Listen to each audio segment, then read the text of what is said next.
let us continue with the Count of Monte Cristo. Chapter 51. The Introduction. When Albert was alone with Monte Cristo, he said, "Monsieur le Comte, let me embark on my duties as your guide by showing you this example of a bachelor apartment.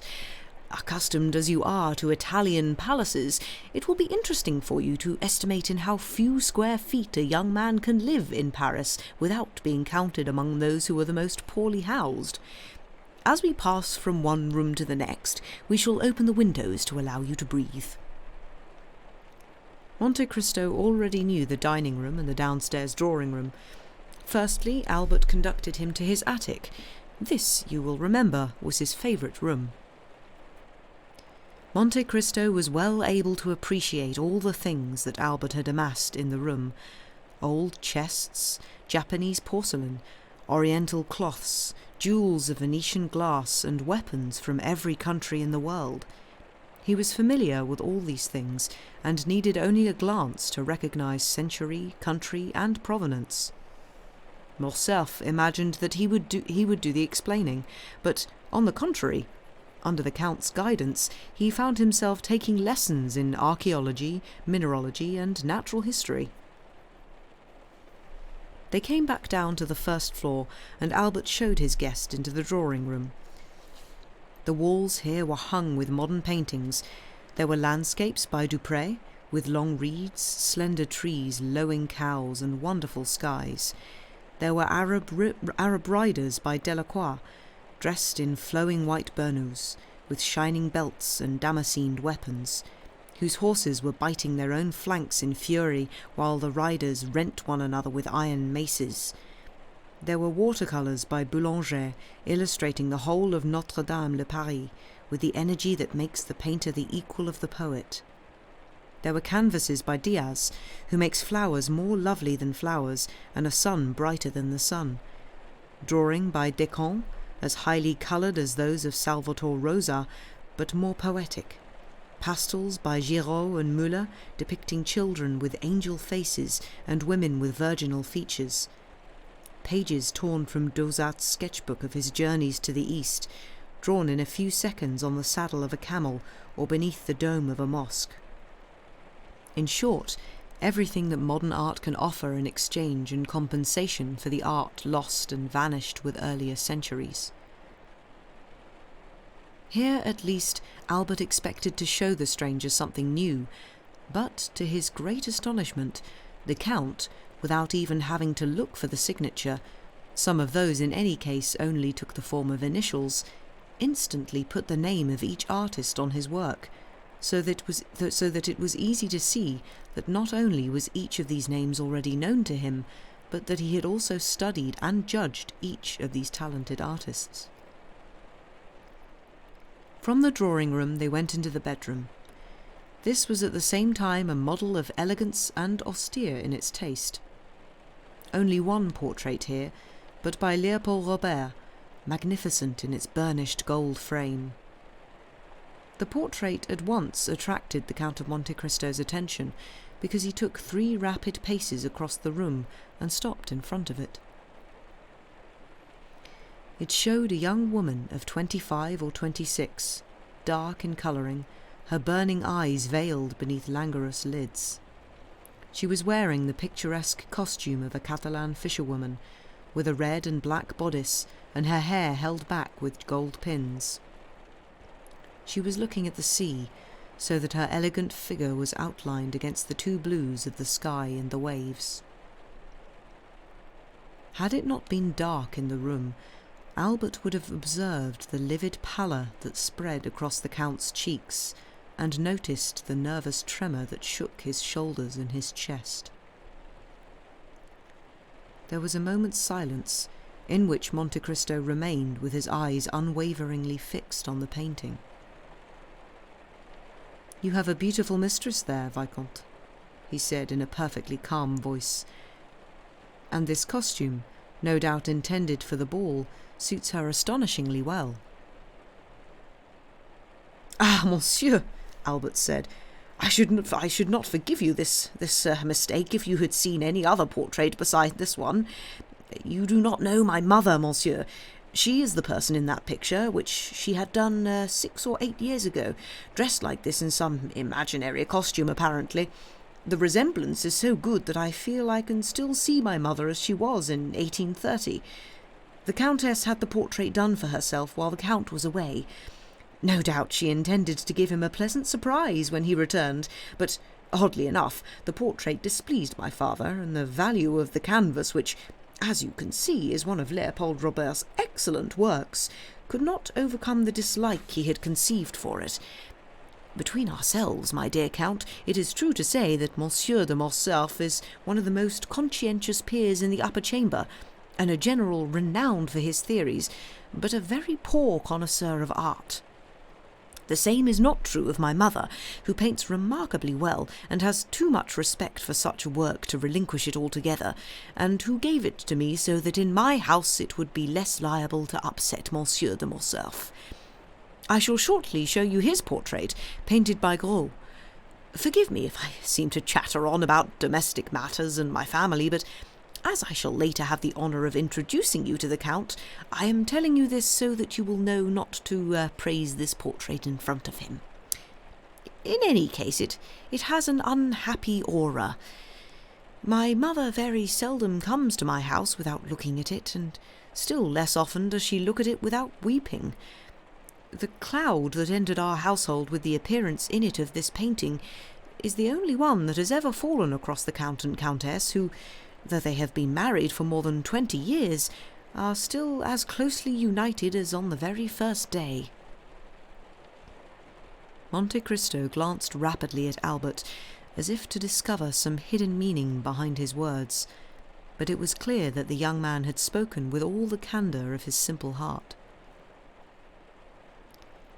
"Now that you have seen all my riches, Monsieur le Comte," he continued, "allow me to offer them to you, unworthy though they are. Consider this your home here, and, to put you still more at your ease, pray accompany me to Monsieur de Morcerf's. I wrote from Rome to tell him of the service you had done me, and to announce that you had promised to visit me. I may tell you that the Count and Countess are impatient to thank you. I know, Monsieur le Comte, that you are a little blasé about everything, and that Sinbad the sailor is little touched by scenes of family life. You have witnessed other so much more exciting ones. However, as your initiation to Parisian life, allow me to offer you the round of daily etiquette, visits and introductions." Monte Cristo bowed in reply. He accepted the proposal without enthusiasm or reluctance, as one of those social conventions with which every well-bred man must comply. Albert called his valet and told him to go and advise Monsieur and Madame de Morcerf that the Count of Monte Cristo would shortly wait on them. Albert and the Count followed him. On reaching the Count's antechamber, the visitor could see a shield above the door leading to the reception room, which, being extravagantly mounted and made to harmonize with the decor of the room, indicated the importance that the owner of the mansion attached to this coat of arms. Monte Cristo paused in front of it and examined it carefully. "Azure, 7 merlets, or placed bender. No doubt this is your family's coat of arms, monsieur. Apart from the knowledge of the elements of the shield that permits me to decipher it, I am very ignorant in matters of heraldry, being myself an accidental count, fabricated by Tuscany with the help of a commandership of Saint Stephan. I should never have passed myself off as a great nobleman, were it not that I was repeatedly told this was absolutely necessary for anyone who travels a lot. When it comes down to it, one must have something on the doors of one's coach to dissuade the customs from searching it. So forgive me for asking." "The question is not at all indiscreet, monsieur," Morcerf replied in the frank tones of someone who believed what he said. "You are right. This is our coat of arms. That is to say, it bears my father's crest, but attached to a shield that is jewels with a silver tower, bearing my mother's crest. On her side I am Spanish, but the Morcerfs are French, and, so I am told, one of the oldest families in the south of France." "Yes, said Monte Cristo. "That is shown by the merlets or blackbirds. Amongst all the crusaders who conquered or tried to conquer the Holy Land, took either crosses as their emblems, as a sign of the mission to which they had dedicated themselves, or else migratory birds, as a symbol of the long journey that they intended to undertake, and which they hoped to accomplish on the wings of faith. One of your paternal ancestors must have taken part in the Crusades, and if it was only the crusade led by St. Louis, that already takes us back to the 13th century, which is already a very fine thing." "That may be so," said Morcerf. "Somewhere in my father's study there is a family tree which will answer these questions for us. I used to have a commentary on it that would have meant a lot to Dozier and Jaucourt. Nowadays I don't bother about it, but I should tell you, Monsieur le Comte, and this falls within my scope as your guide, that people are starting to worry a great deal about such things under this popular government of ours." "Well then, your government should have chosen something better from French history than those 2 placards I have noticed on your public monuments, which are meaningless in heraldic terms. As for you, Viscount," Monte Cristo continued, turning back towards Morcerf, "you are luckier than your government, because your coat of arms is truly beautiful and inspiring. Yes, that is it, you come both from Provence and from Spain, and if the portrait you showed me is a good likeness, that explains the fine tan I so greatly admired on the face of the Catalan." One would have needed to be Oedipus or the Sphinx itself to detect the irony that the Count put into these words, which were apparently delivered with the finest good manners. Morcerf consequently thanked him with a smile, and, going ahead to show him the way, opened the door beneath his coat of arms, which, as we mentioned, led into the reception room. In the most prominent place on the walls of the room there was another portrait. It depicted a man of between 35 and 38 years old, wearing a general's uniform with the twisted double epaulette that indicates the higher ranks, and the ribbon of the Legion of Honor around his neck, showing that he was a commander of the order. On his chest, to the right, he wore the medal of a Grand Officer of the Order of the Saviour, and to the left that of the Great Cross of Charles III, demonstrating that the person represented in the portrait must have fought in the Spanish and Greek wars, or else, this being identical as far as medals were concerned, have carried out some diplomatic mission in those 2 countries. Monte Cristo was examining this portrait with no less attention than he had given to the other, when a side door opened and he was confronted with the Comte de Morcerf himself. The Count was aged between 40 and 45, but had the appearance of a man at least 50. His dark moustache and eyebrows contrasted oddly with almost white hair, cut short in the military manner. He was dressed in the everyday clothes of a man of his class. The different strands of the ribbon that he wore in his buttonhole recalled the various orders with which he had been decorated. He came in with quite an aristocratic step, and at the same time a sort of condescending alacrity. Monte Cristo watched him approach without taking a step to meet him. It was as though his feet were fixed to the floor and his eyes on the Comte de Morcerf's face. "Father," the young man said, "I have the honour to introduce the Count of Monte Cristo, the generous friend whom I was fortunate enough to meet in the awkward circumstances about which I told you." "Monsieur is welcome to my house," the Comte de Morcerf said, smiling and bowing to Monte Cristo. "He has done our family such a favour in preserving its only heir that it will elicit our eternal gratitude." As he spoke, the Comte de Morcerf motioned to a chair and, at the same time, took one himself, facing the window. As for Monte Cristo, while he took the chair that the Comte de Morcerf had indicated, he repositioned it in such a way as to remain hidden in the shadow of the great velvet curtains. From there he could read in the Count's tired and careworn features a whole history of secret sorrows which lay imprinted there in each of the lines that the years had marked on it. Madame la Comtesse was at her toilet, Morcerf said, when the Vicomte asked her to be informed that she had the good fortune to receive our guest. She will come down shortly and join us in 10 minutes' time. It is a great honour for me, Monte Cristo said, on the very day of my arrival in Paris, to meet a man whose merits are equal to his reputation, and whom fortune, just once, has not been mistaken in favouring. But did she not have a marshal's baton to offer you, somewhere on the plains of Mitidja or in the Atlas Mountains? Oh, Morcerf exclaimed, blushing slightly. I have left the service, Monsieur. I was given my peerage under the Restoration, and served under Maréchal de Beaumont. For that reason I might have hoped for some higher command. Who knows what would have happened if the senior branch of the royal family had remained on the throne? But it seems that the July Revolution was glorious enough to afford ingratitude. It behaved thus to all whose service did not date back to the Empire. So I resigned, because when a man has won his epaulettes on the battlefield, he does not know how to manoeuvre on the slippery surface of a drawing-room. I put down my sword and devoted myself to politics, to industry. I studied the useful arts. I had wanted to do that during my 20 years' service to my country, but I did not have the time.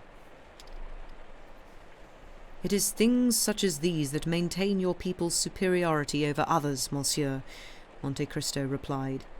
You, a nobleman of good family, heir to a large fortune, agreed first of all to make your way up from the ranks, which is very rare.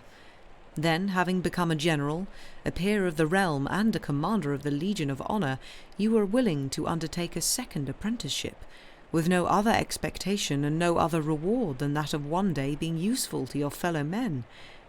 Monsieur, this is truly fine. I will go further. It is sublime. Albert was watching and listening to Monte Cristo with astonishment. He was not accustomed to seeing him fired with such enthusiasm. Alas, the foreigner went on, no doubt to lift the hardly perceptible cloud that his words had brought to the elder Morcerf's brow, we should not behave that way in Italy. There we grow according to our genus and our species, keeping the same foliage, the same height, and often the same inutility all our lives. But, Monsieur, the Comte de Morcerf replied, Italy is not a homeland for a man of your worth, and France may not be ungrateful to all. It treats its own children badly, but usually has a magnificent welcome for foreigners. Oh, father, said Albert, smiling, you clearly do not know the Count of Monte Cristo. He finds satisfaction elsewhere than in the things of this world, and does not aspire to any honours, taking only those that can fit on his passport. That is the most accurate description of myself that I have ever heard, the stranger said. Monsieur was able to control his own future, the Comte de Morcerf said, sighing, and choose a pathway lined with flowers.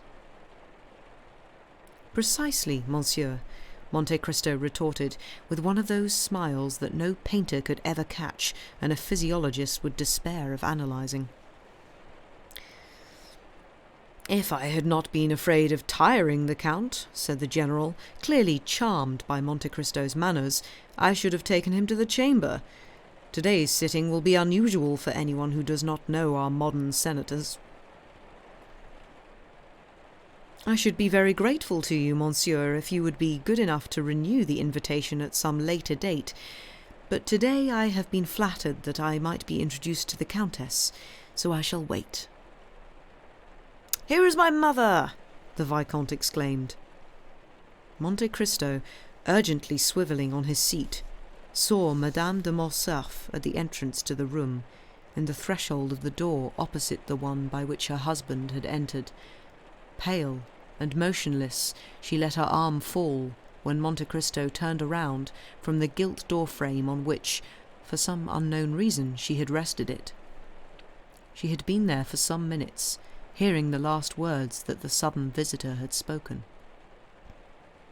He got up and bowed deeply to the Countess, who formally returned the bow in silence. "Heavens above, madame!" the Comte de Morcerf exclaimed. "What is the matter? Is the heat of the room making you unwell?" "Are you ill, mother?" the Viscount asked, hurrying over to Mercedes. She thanked them both with a smile. "No," she said, "but I was moved at seeing for the first time the man without whose help we should now be in tears and in mourning. Monsieur," she went on, coming across the room with the bearing of a queen, "I owe you my son's life, and I bless you for that. Now I must acknowledge the pleasure that you have brought me in allowing me this opportunity to thank you as I bless you, namely from the depth of my heart." The Count bowed again, more profoundly than the first time.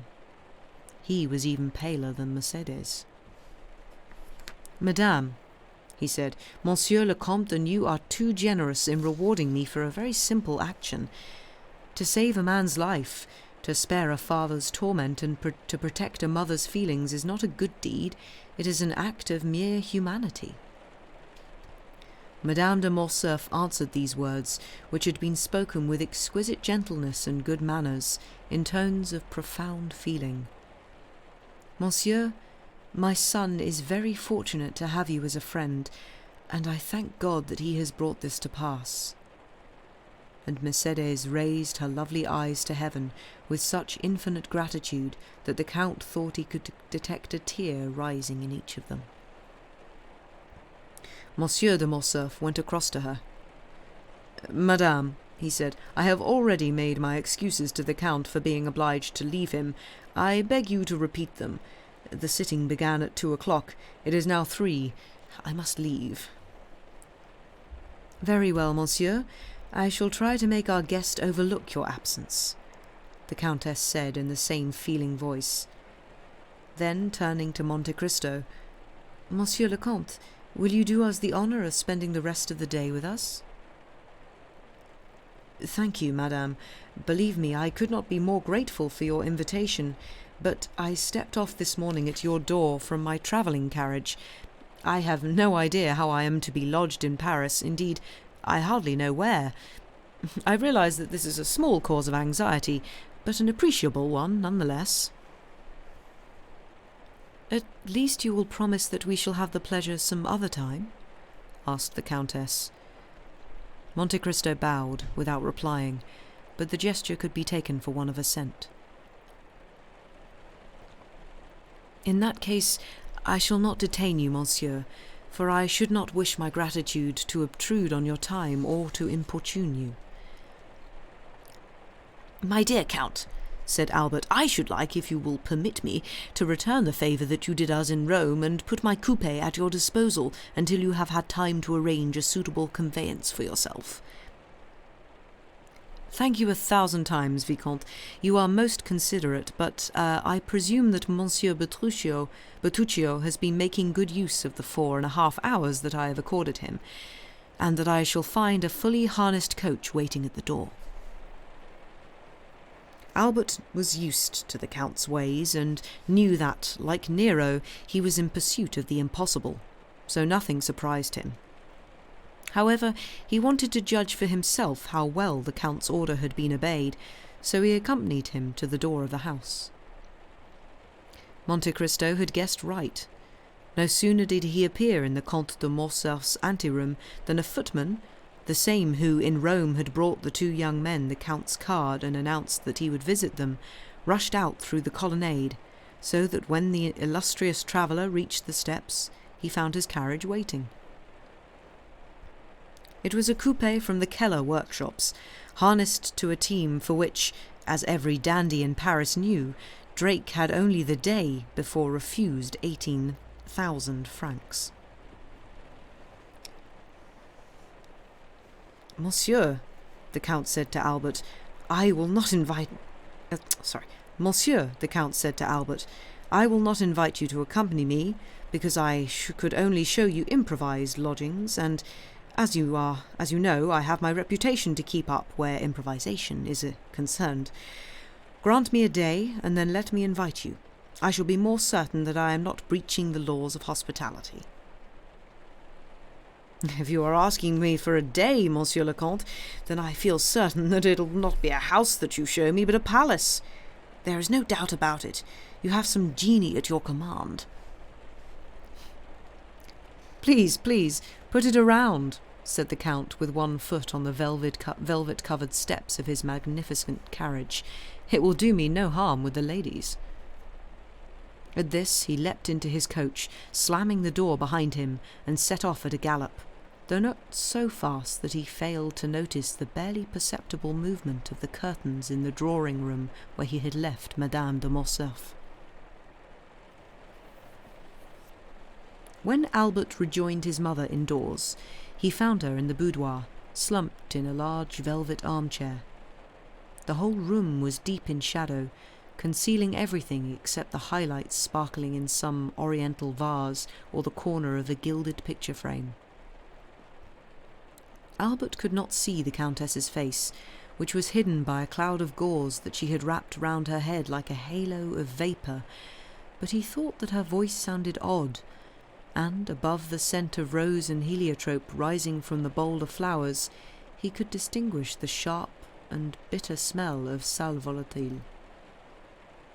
Indeed, the young man could observe the Countess's phial of smelling salts, out of its shagreen case, resting on one of the mouldings of the mantelpiece. "Are you well, mother?" he cried as he came in. "Did you feel faint while I was away?" "I? No, Albert. But, you know, in this early heat, before we have had time to become accustomed to it, all these roses, tuberoses, and orange flowers give off such a powerful scent." "In that case, mother," Morcerf said, reaching for the bell, "we really must have them taken into your dressing-room. You are really unwell. You were already very pale a short while ago when you came in." Do you think I was pale, Albert?" "A pale complexion suits you wonderfully, mother, but even so, my father and I were concerned." "Did your father remark on it?" Mercedes asked urgently. "Not to me. You remember he made the observation to you yourself." "I don't recall," said the Countess. A valet entered in answer to Albert's summons. "Take these flowers into the antechamber of the dressing-room," the Viscount said. "The Countess is incommoded by them." The valet obeyed. There was quite a long silence, which lasted as long as it took him to complete the task. "What is this title of Monte Cristo?" the Countess asked when the servant had left with the last vase of flowers. "Is it the name of a family, a place, or simply a title?" I believe it is simply a title, mother, nothing more. The Count bought an island in the Tuscan archipelago, and, as he told me only this morning, founded a chivalric commandership. You know that the same was done for Saint Stephen of Florence, for Saint George Constantinian of Parma, and even for the Knights of Malta. In any case, he has no pretension to nobility, and calls himself an accidental count, though the general opinion in Rome is that he is a very noble aristocrat. "His manners are excellent," the Countess said, "at least as far as one can tell from the short while he stayed here." "They are perfect, mother, even so perfect as greatly to surpass those I have found among the noblest members of the three proudest aristocracies in Europe, that is, the nobility of England, Spain, and Germany." The Countess thought for a moment, then continued, "My dear Albert, you have seen... You understand this is a mother's question that I am asking. You have seen Monsieur de Monte Cristo at home. You are perspicacious, you know the world, and you have more tact than is usual at your age. Do you think that the Count is really all that he appears to be?" "What does he appear to be?" "You said it yourself a moment ago. A great nobleman." I said, mother, that he was thought to be one." "And what do you think, Albert?" I must admit that I have no definite view on the matter. I think he is a Maltese. I am not asking about his nationality. I am asking you about the man himself. Ah, that's quite a different matter. I have seen so many strange things to do with him that, if you ask what I think, I would say that I am inclined to consider him as some kind of Byronic figure, branded by fate's dread seal, some Manfred, some Lara, some Werner. In short, one of those rejects of an old aristocratic family, cut off from the paternal inheritance, who made a fortune for themselves by the force of a daring and a genius that put them above the laws of society. What do you mean? I mean that Monte Cristo is an island in the Mediterranean, uninhabited, unguarded, the haunt of smugglers of all nations and pirates from every shore. Who knows whether these industrious workers may not pay their lord for giving them asylum? Possibly, the Countess said distractedly. No matter, the young man went on, smuggler or not, you must admit, having seen him, mother, that the Count of Monte Cristo is a remarkable man, and one who will be a great success in the drawing-rooms of Paris. Why, this very morning at my house he began his progress in high society by astonishing even Chateau Renard. How old do you think the Count is? Mercedes asked, clearly attaching great importance to the question. Between 35 and 36, mother. So young? It's impossible, Mercedes exclaimed, replying at once to what Albert was saying and to her own thoughts. It is true. Even so, 3 or 4 times he said to me, assuredly without any premeditation, at that time I was 5, at this another, I was 10, and at another 12. I was so curious about the smallest detail that I compared the dates and never found any discrepancy. This remarkable man is ageless, but I can assure you that he is 35. In any case, mother, remember the brightness of his eye, the darkness of his hair, and how his brow, though pale, is unfurrowed. This is someone who is not only active, but still young. The Countess lowered her head as if bowed under a mass of ideas that completely absorbed her. And this man has conceived a liking for you, Albert? He wants to be your friend? She asked, with a nervous shudder. I believe so, mother. Do you also like him? I do, in spite of Franz d'Épinay trying to make me believe he was a spectre returning from the beyond. The Countess shrank back in terror and said in a strained voice, Albert, I have always warned you against new acquaintances. Now you are a man and old enough to advise me. Yet, I repeat, Albert, beware. My dear mother, to profit from your advice I should need to know in advance what I am supposed to beware of. The Count never gambles, the Count only ever drinks water coloured with a little Spanish wine, and the Count has declared himself to be so rich that he could not borrow money from me without appearing ridiculous. What can I fear from the Count?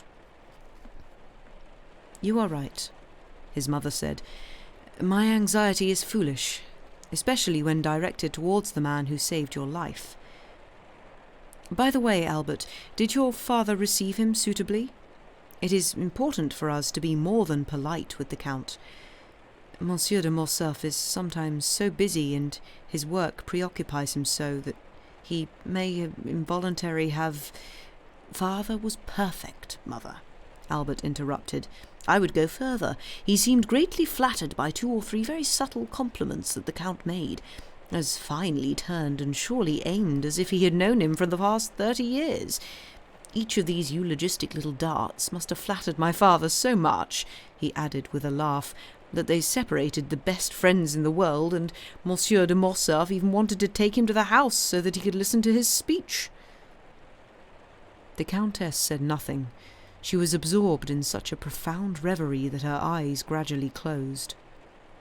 The young man, standing in front of her, watched her with that filial love that is more tender and affectionate in children whose mothers are still young and beautiful.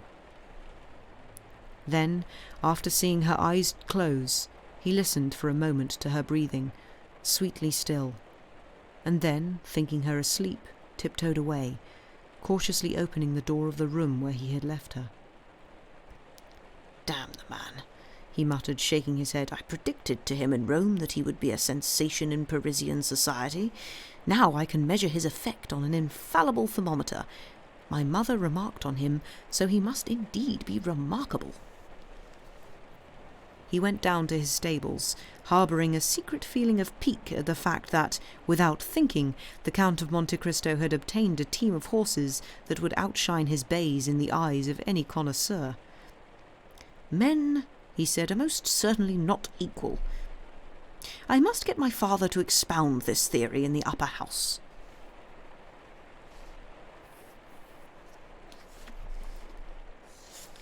Chapter 52. Monsieur Bertuccio. Meanwhile, the Count had arrived at his house. The journey had taken him 6 minutes, and these 6 minutes had been enough for him to be seen by 20 young men who, recognizing the cost of a team that was well beyond their means, had spurred their mounts to a gallop so that they could catch a glimpse of this noble lord who had paid 10,000 francs apiece for his horses. The residence that Ali had chosen to serve as Monte Cristo's townhouse was situated on the right as you go up the Champs-Élysées, with a courtyard on one side and a garden on the other. A leafy clump of trees in the courtyard shielded part of the facade, and around it, like two enclosing arms, were 2 avenues directing carriages to right and left from the front gate towards a double stairway, every step of which supported a vase full of flowers. The house, standing alone in quite ample grounds, had another entrance apart from the main one on the Rue de Ponthieu. Even before the coachman had called out to the concierge, the huge gate was swinging back on its hinges. The Count had been seen approaching, and, in Paris as in Rome, as indeed everywhere else, his needs were met with lightning rapidity. So the coach entered and described the half-circle without slowing down. The gate had already shut while the wheels were crunching on the gravel of the path. The carriage stopped on the left-hand side of the stairway, and 2 men appeared at its door. One was Ali, giving his master a smile of joy that was astonishing in its sincerity. It was rewarded with a simple glance from Monte Cristo. The other man bowed humbly and offered the Count his arm to get down from the carriage. "Thank you, Monsieur Bertuccio," the Count said, lightly jumping over the 3 steps. "What about the notary?" "In the little drawing-room, Your Excellency," Bertuccio replied. "And the visiting cards that I asked you to have printed as soon as you knew the number of the house?" "They are already done, Monsieur le Comte. I went to the finest printer in the Palais Royal, and he engraved the plate in front of me. The first card struck off from it was sent, as you required, to Monsieur le Baron Danglars, député at No. 7, Rue de la Chaussée d'Antin. The others are on the mantelpiece of Your Excellency's bedroom." "Good. What time is it?" 4 o'clock. Monte Cristo gave his gloves, his hat and his cane to the same French lackey who had sprung out of the Comte de Morcerf's antechamber to call the carriage. Then he went into the smaller drawing-room, with Bertuccio showing him the way. "The statues in this antechamber are very poor stuff," Monte Cristo said. "I sincerely hope that they will be removed." Bertuccio bowed. As the steward had said, the notary was waiting in the antechamber. A respectable-looking Parisian assistant solicitor, elevated to the insurmountable dignity of a pettifogging suburban lawyer. "You are the notary appointed by the vendors of the country house that I wish to buy?" Monte Cristo asked. "Yes, Monsieur le Comte," the notary answered. "Is the deed of sale ready?" "Yes, Monsieur le Comte." "You have it with you?" "Here it is." "Splendid. And where is this house that I'm buying?" Monte Cristo asked casually, addressing the question partly to Monsieur Bertuccio and partly to the notary. The steward made a sign that meant, I don't know. The notary stared at Monte Cristo in astonishment. "What?" he exclaimed. "Does Monsieur le Comte not even know the location of the house that he is buying?" "Why, no," said the Count. "Monsieur le Comte is not acquainted with the property?"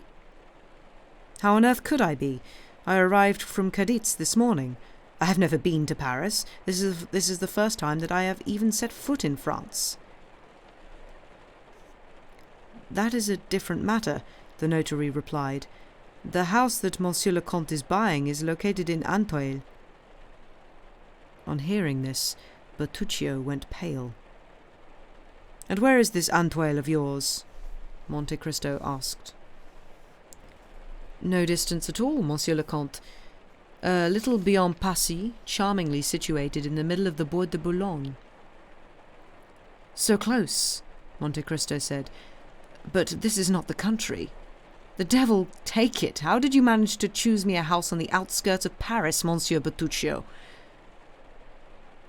"I?" cried the steward with unusual haste. No. I am not the one whom Monsieur le Comte asked to choose this house. If Monsieur le Comte would be so good as to remember, to rake his memory, to cast his mind back." "Oh, yes, quite correct," said Monte Cristo. "Now I recall. I read the advertisement in a newspaper and allowed myself to be taken in by the mendacious heading, country house." "There is still time," Bertuccio said in a lively voice. "If your Excellency would like me to look everywhere else, I shall find him the very best, whether in Engins, Fontaine-à-Rose, or Bellevue." No, Monte Cristo said idly. "I've got this one, so I'll keep it." "And Monsieur is right," exclaimed the notary, afraid of losing his commission. "It is a charming property, running streams, dense woodland, a comfortable house, though long abandoned, not to mention the furniture, which, old though it is valuable, especially nowadays when antiques are so prized. Forgive me, but I would imagine Monsieur le Comte to have fashionable tastes."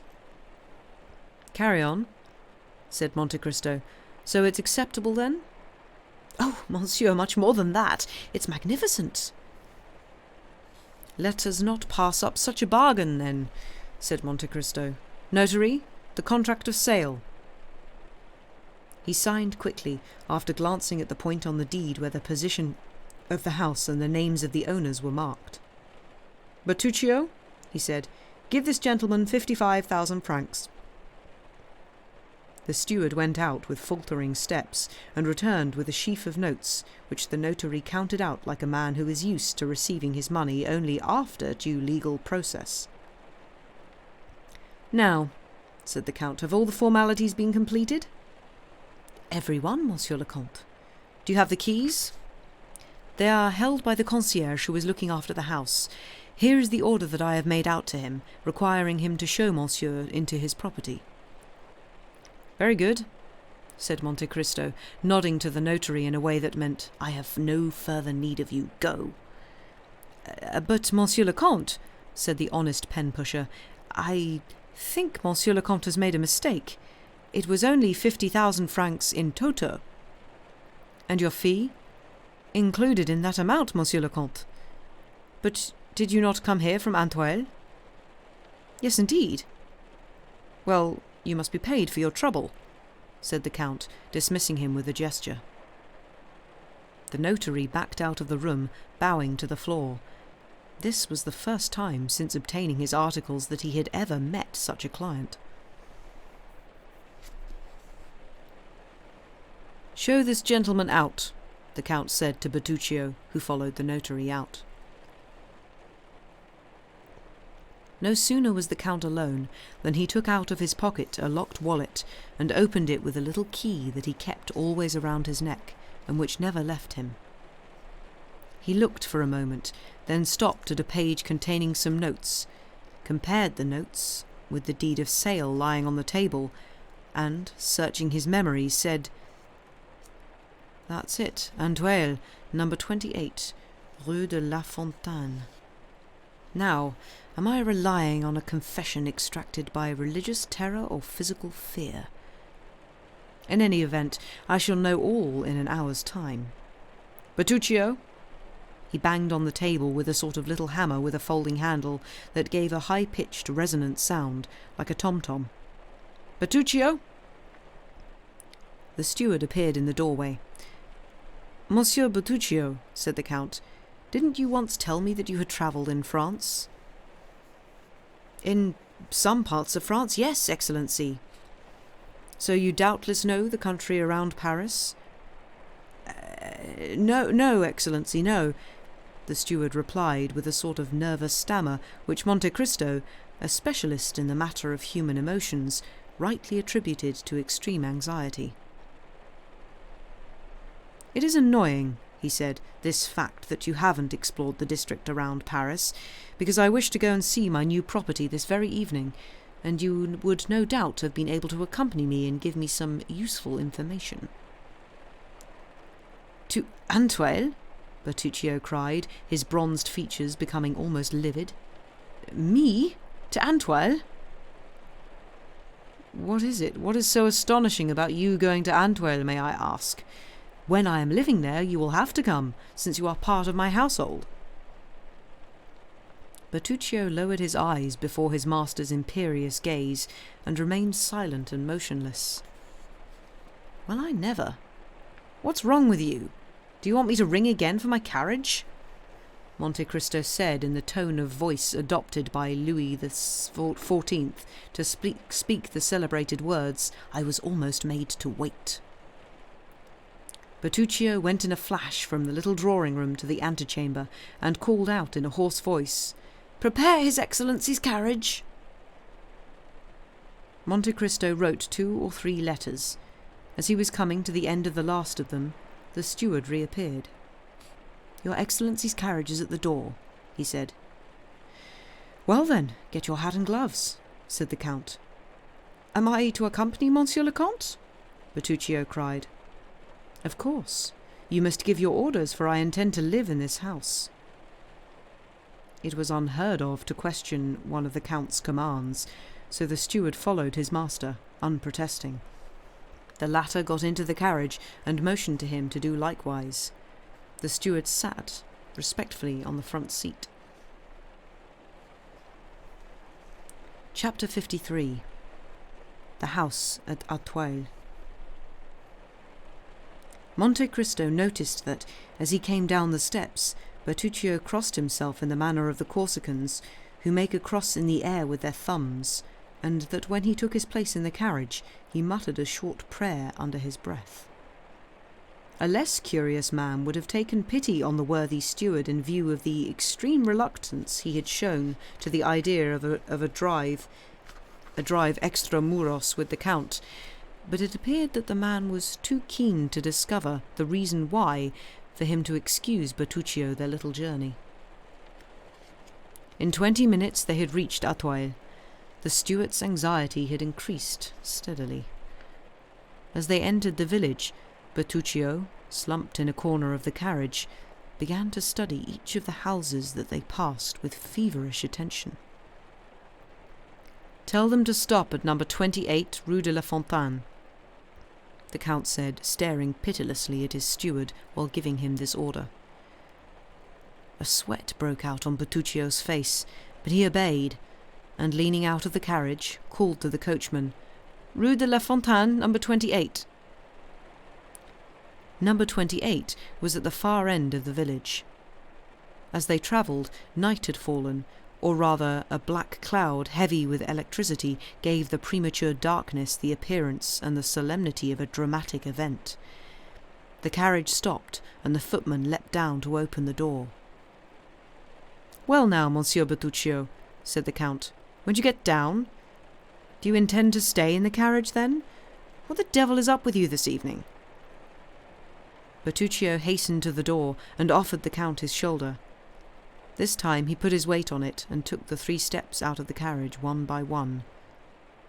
"Knock," said the Count, "and announce me." Bertuccio knocked. The door opened and the concierge appeared. "What is it?" he asked.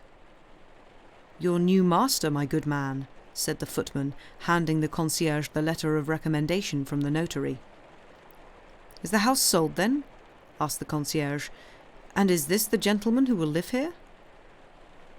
Yes, my friend, the Count replied. I shall try to ensure that you do not wish for your former master's return.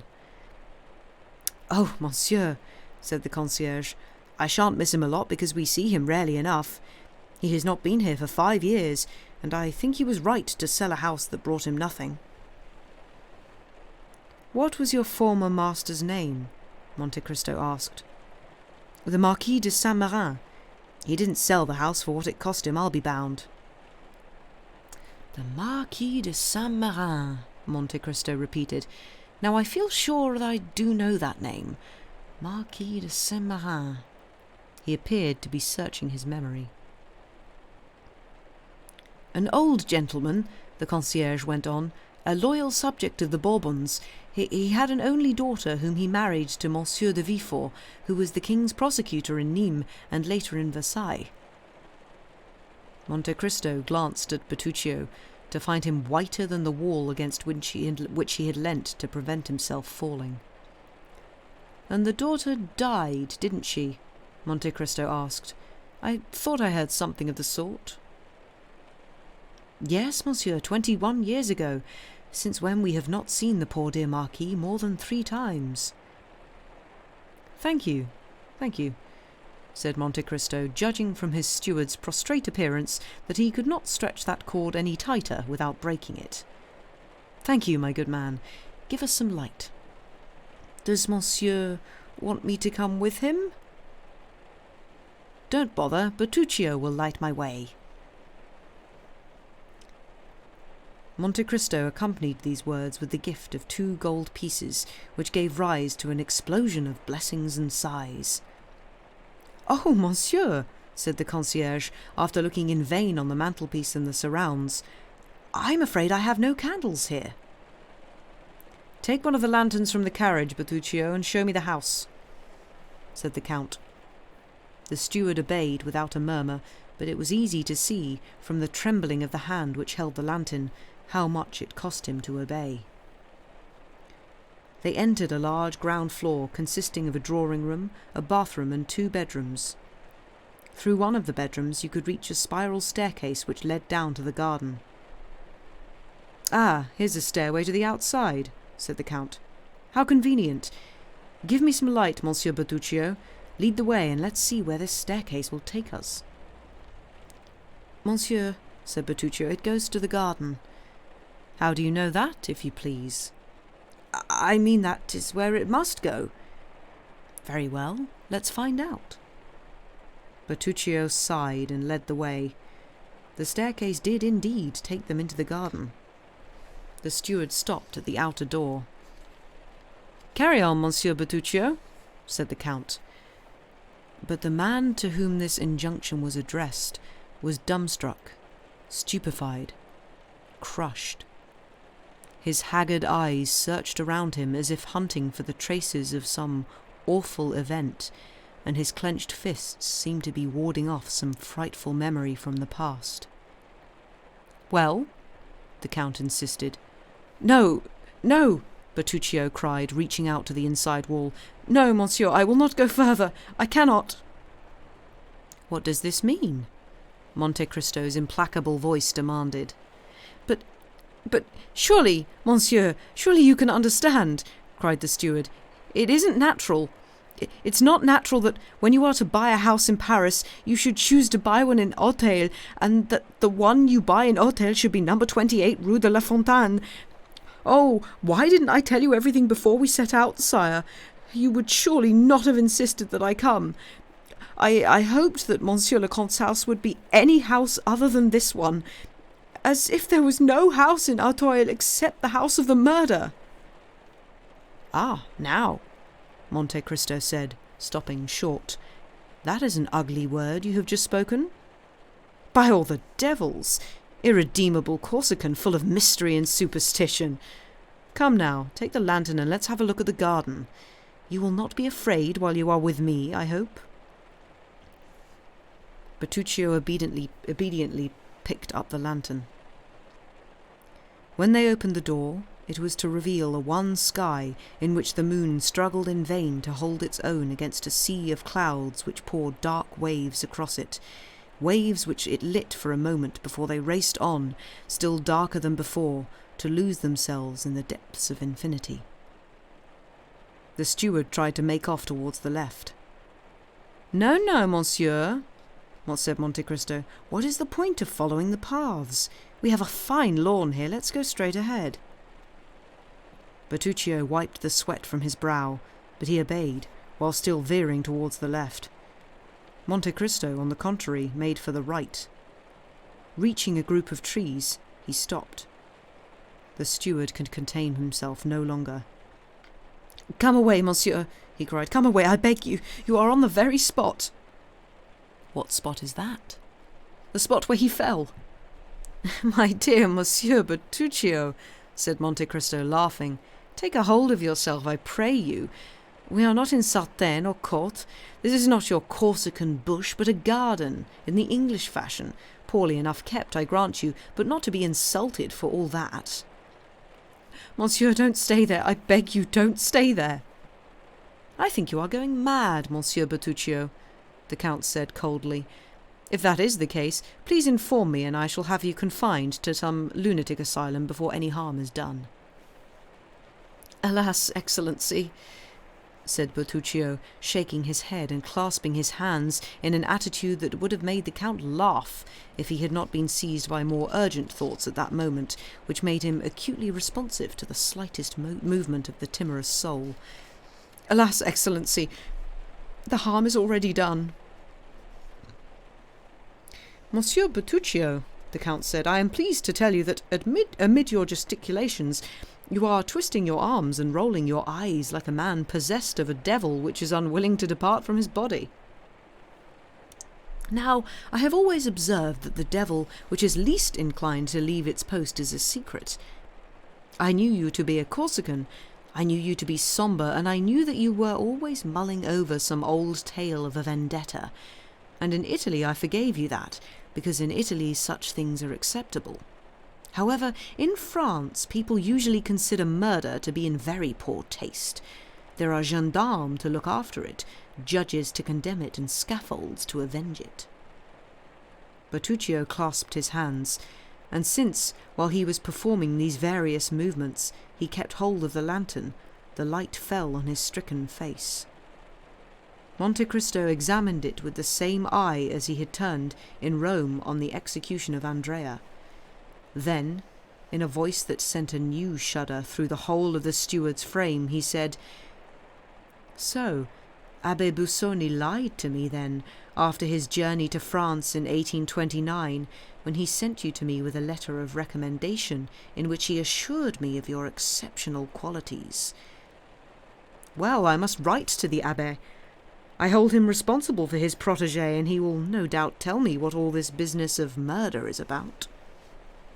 One thing, however, Monsieur Bertuccio, I warn you that when I visit a country, I am accustomed to conform with its laws, and I have no wish to become embroiled with French justice just for your sake." "Oh, don't do that, Excellency. I have served you well, have I not?" Bertuccio cried out in despair. "I have always been a good man, and I have even, as far as I was able, done good deeds." "I don't deny it," said the Count. "So why the devil are you so agitated? It is a bad sign. A clear conscience does not put so much pallor on a man's cheeks, or so much fever in his hands." But Monsieur le Comte," Bertuccio said hesitantly, Did you not tell me yourself that Abbé Busoni, who heard my confession in prison at Nîmes, warned you when he sent me to you that I had a grave sin on my conscience?" "Yes, but since he sent you to me, telling me that you would make an excellent steward, I just suppose that you must have stolen something." "Monsieur le Comte," said Bertuccio with contempt. "Or that being a Corsican, that you had been unable to resist the temptation to make your bones, as they say there, by antiphrasis, when on the contrary they unmake some." Yes, Monseigneur, yes, my good master, that's it," Bertuccio cried, throwing himself at the Count's knees. Yes, it was a vendetta, I swear it. A simple act of revenge. I understand. What I do not understand, however, is why this house in particular should have such an effect on you. But sire, it's natural, Bertuccio went on, since it was in this house that the revenge was carried out. What? In my house? Well, sire, it was not yet yours at the time, Bertuccio replied naively. Whose was it then? I believe the concierge said it belonged to Monsieur le Marquis de Saint-Marin. So what on earth grudge could you have against the Marquis de Saint-Marin? Not against him, sire, against someone else. This is an odd coincidence, Monte Cristo said, as if giving way to his own thoughts, that you should find yourself like this, by chance, with no prior knowledge, in a house which was the scene of an event that causes you such terrible remorse. Sire, said the steward, I am sure that fate is responsible for all of this. First of all, you buy a house in Atoyl, and nowhere else, and this house is the one where I committed a murder. Then you enter the garden by the very staircase that he came down. You paused at the very spot where he fell. 2 steps away, under that plane tree, was the hole where he had just buried the child. All this is not chance, because if it were, then chance would be too much like Providence. Come now, my Corsican friend. Just imagine it was Providence. I always imagine what people ask me to, and in any case, one must make some allowance for a sick mind. So gather your wits and tell me all about it. I have only told the story once, and that was to Abbe Busoni, Bertuccio said, adding, such things can only be told under the seal of the confessional. In which case, my dear Bertuccio, said the Count, you won't mind if I send you back to your confessor.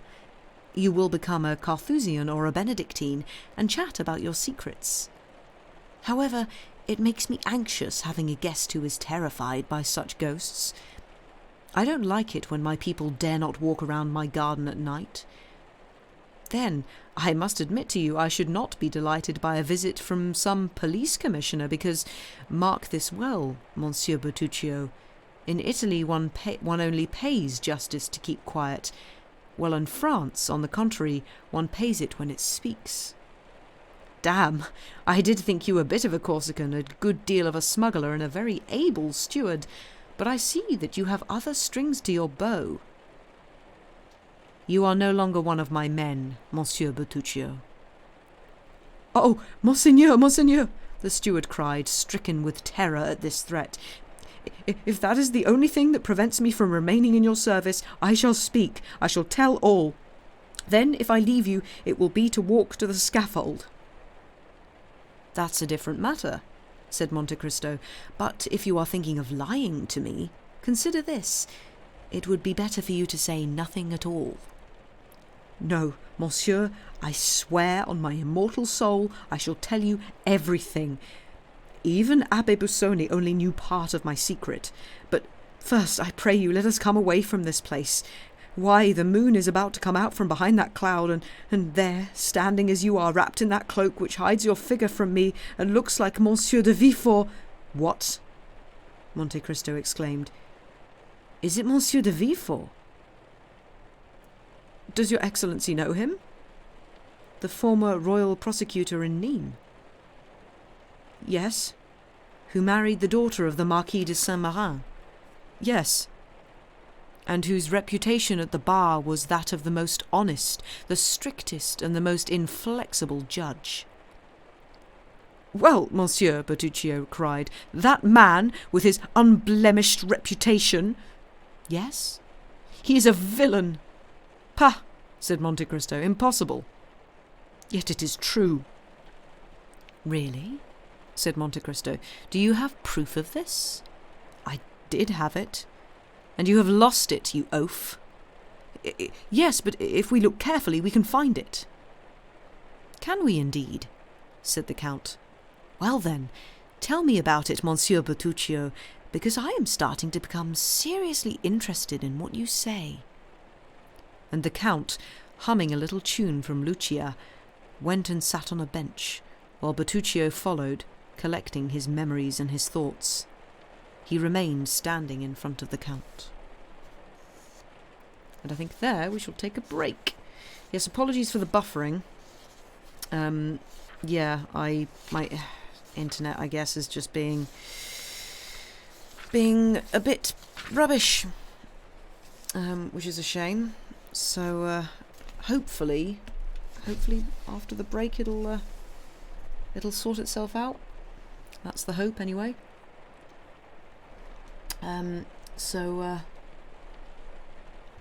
Yes, I hope we are all doing all right. Who turned up while I was reading? Speedy and Syl. Hello, both of you. I hope you are both well. Yes, I think we shall take a break. So go do break stuff, and see you back here in about 5 minutes. Bye for now.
Hello, and we are back.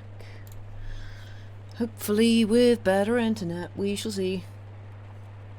I saw it was being a bit buffery in the break, so I guess see what happens.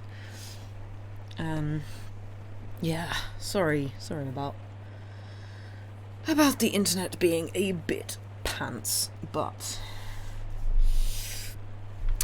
my internet here has never been great, and I think it's more of a problem with the fact that we're kind of out in the middle of nowhere, and allegedly we do have fibre, but yeah, sometimes it seems that they take a little while updating stuff around here because they prioritise more built up areas. Excuse the slurping, I now have a tea. But I hope everybody has had a good break. I realise I didn't do the break command. Whoops. Blame Sam. He didn't either. But yeah, hope everybody has had a good break. You've recycled your fluids and all of that stuff. I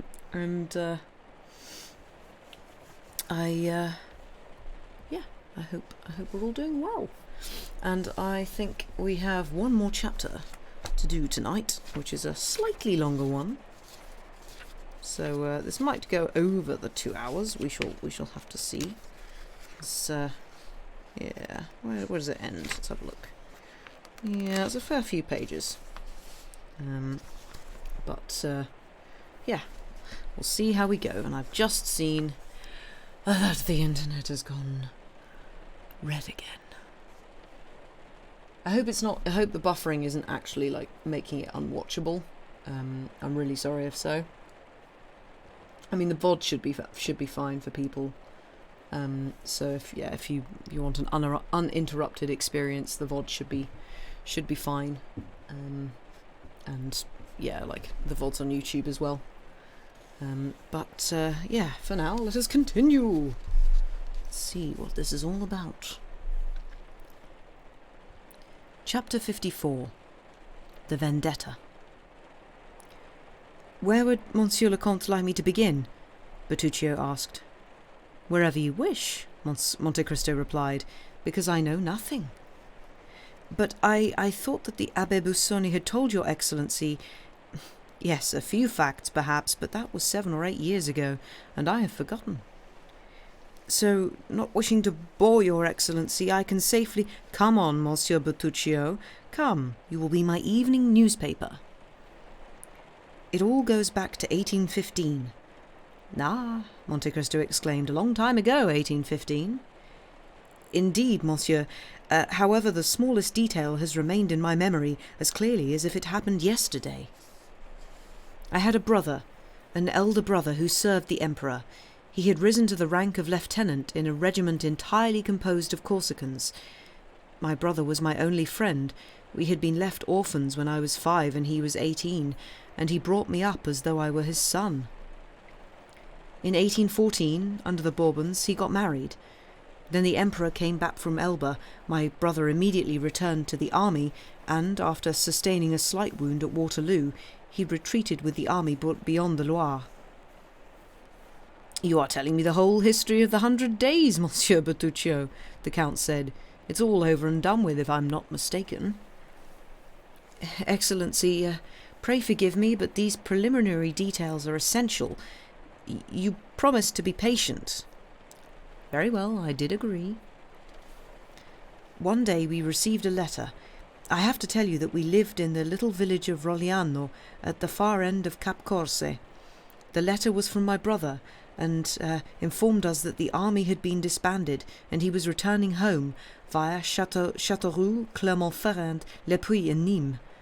If I had any money, he begged me to leave it for him in Nîmes, with an innkeeper who was an acquaintance of ours, and with whom I had some dealings, by way of contraband. For heaven's sake, Monsieur le Comte, one must live. Undoubtedly. Carry on. As I told you, Excellency, I loved my brother dearly, so I decided not to send him the money, but to take it myself. I had 1,000 francs, so I left 500 for Assunta, that is my sister-in-law, and with the other 500 I set off for Nîmes. It was easy. I had a boat and a cargo to pick up on the way, so everything favoured my design. But once I had taken on the cargo, the wind changed and we had to wait for 4 or 5 days before we could pass the mouth of the Rhône. Finally, we succeeded in entering the river, and sailed up as far as Arles. I left the boat between Bellegarde and Beaucaire, and set off on the road for Nîmes. We shall get there eventually, I suppose. Yes, sir, forgive me, but as your Excellency will appreciate, I am only telling him what is absolutely essential. This was the moment when the celebrated massacres took place in the south. There were 2 or 3 brigands called Trestaillon, Trophemy and Graffin who went around cutting the throats of anyone suspected of Bonapartism. Monsieur Lacontes has doubtless heard of these killings. Vaguely. I was a long way from France at the time. Go on. When you entered Nîmes, you literally walked in blood. There were bodies lying everywhere. The murderers were organised in gangs to kill, loot and burn. When I saw the carnage, I was filled with fear. Not for myself. Being a simple Corsican fisherman, I had little to fear.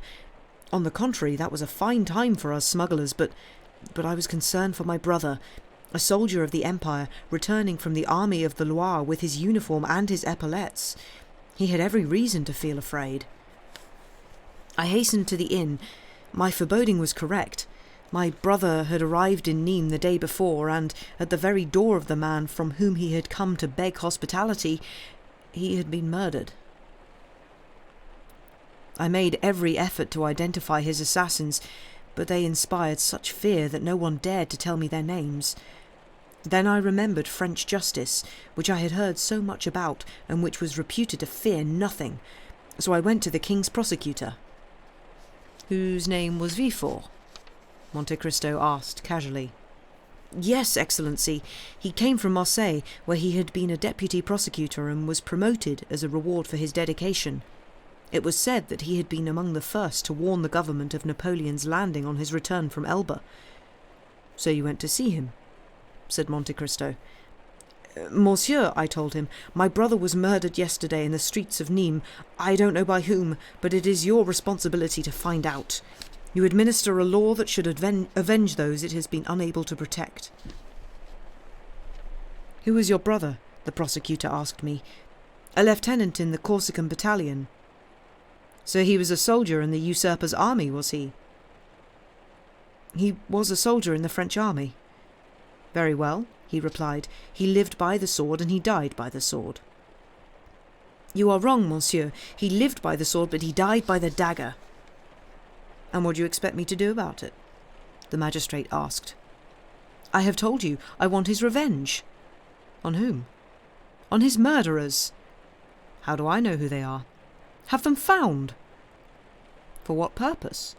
Your brother must have fallen out with someone and got into a fight. All those old soldiers are inclined to intemperance. It worked well enough for them in the days of the Empire, but that kind of thing is not appropriate now. Our southerners don't like soldiers, and they don't like unruly behaviour. Monsieur, I said, I am not asking this for myself. If it were just up to me, I should weep, or I should take my revenge, nothing more. But my poor brother had a wife. If anything were to happen to me, the poor woman would die of starvation, because it was only my brother's work that kept her. Let her have a small government pension. There are disasters in every revolution, Monsieur de Villefort replied. Your brother was a victim of this one. It's unfortunate, but it doesn't mean that the government owes your family anything. If we were to try all the cases of reprisals that the supporters of the usurper carried out on those of the king when they were in power, then it could well be that your brother would be condemned to death. What happened was entirely natural. It's the law of retaliation. What, monsieur? I exclaimed. I cannot believe that you, a magistrate, are saying this. On my word, all these Corsicans are mad, Monsieur de Villefort replied. And they still think that their fellow countryman is emperor. You have missed the boat, my dear fellow. You should have come to me about this 2 months ago. Now it is too late, so be off with you. If you don't leave, I'll have you thrown out. I looked at him for a moment to see if there was anything to be gained by begging him further. The man was like granite. I went over to him and said under my breath, "Well then, since you know Corsicans, you must know that they keep their word. Because you are a royalist, you think it was a good thing to kill my brother, a Bonapartist. Well, I too am a Bonapartist, and let me tell you something. I shall kill you. From this moment on, I declare a vendetta against you. So look after and protect yourself as best you may, because the next time we are face to face, your last hour will have come." And with that, before he could recover from his surprise, I opened the door and fled. "Well, I'll be darned," said Monte Cristo. "You, Monsieur Bertuccio, with that honest face of yours, you do something like that? And to the Crown Prosecutor, what's more. Shame on you." I hope he at least understood the meaning of the word vendetta. He understood it well enough to avoid going out alone from that time onwards and to hole up in his house, while getting his people to look everywhere for me. Luckily, I was too well hidden for them to find me. So then he took fright. He was afraid to stay any longer in Nîmes and asked to be moved. Since he was a person with influence, he was appointed to Versailles. However, as you know, no distance is too great for a Corsican when he has sworn revenge on his enemy, and a carriage, swift as it was, could never keep more than half a day's journey ahead of me, even though I was following on foot. The main thing was not to kill him. I had 100 opportunities to do that. I had to kill him without being identified, and above all, without being caught. From then on, I was no longer my own man. I had to protect and support my sister-in-law. I stalked Monsieur de Villefort for 3 months, and for 3 months he did not take a step, go for a walk, or take a stroll without my watching where he went. Finally, I discovered that he was paying mysterious visits to Atoyl. I followed him and saw him enter the house where we are now, but instead of going in like everyone else through the main door on the street, he arrived either on horseback or by carriage, left his horse and carriage at the inn, and entered the house by the little door that you see there. Monte Cristo nodded to show that, despite the darkness, he could indeed see the entrance towards which Bertuccio was pointing. I had nothing further to do in Versailles, so I settled in Atoyl and made inquiries. If I was to take him, this was clearly the place to set my trap. As the concierge told your Excellency, the house belonged to Villefort's father-in-law, Monsieur de Saint-Marin. He resided in Marseille, so this property was of no use to him. It was said, moreover, that he had just let it to a young widow known only as the Baroness. One evening, looking over the wall, I did indeed see a beautiful young woman walking alone in this garden, which was overlooked by no window in any other house. She kept looking towards the little door, and I understood that she was waiting for Monsieur de Villefort.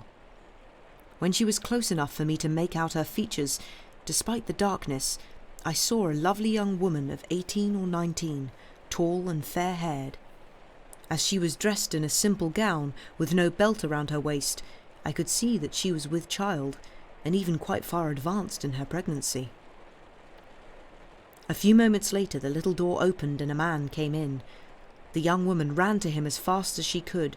They threw themselves into each other's arms, kissed tenderly, and both turned to look at the house. The man was Monsieur de Villefort.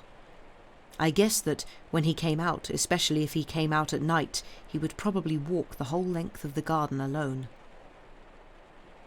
"Since then," asked the Count, "have you learned the name of the woman?"